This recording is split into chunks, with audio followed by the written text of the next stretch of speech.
It's a great honor and privilege for me to welcome you to Dar es Salaam. On behalf of the Tanzania Civil Aviation Authority, I sincerely thank ICAO and PENSTO, Africa, for organizing this important initiative and for their continued support to the AFI region.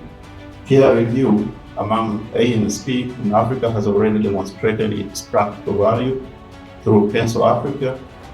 Peer review were conducted among member states with a strong focus on safety management systems.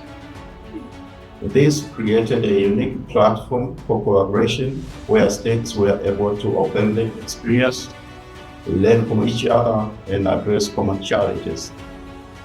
What we are witnessing today is the re-establishment of expansion of this program under ICAO coordination.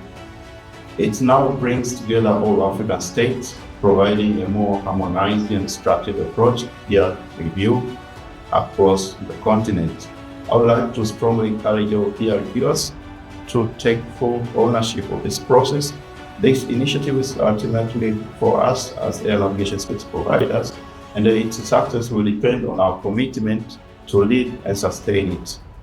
You are entrusted with the responsibility of managing and driving this program going forward. I also encourage you to participate actively, share your experience openly, and continue building the strong culture of collaboration that has already proven effective. When we learn from each other, we strengthen not only our individual systems, but also the safety of airspace of the entire region. I officially declare the African-India Air Navigation Service Providers Peer Review Return Workshop open.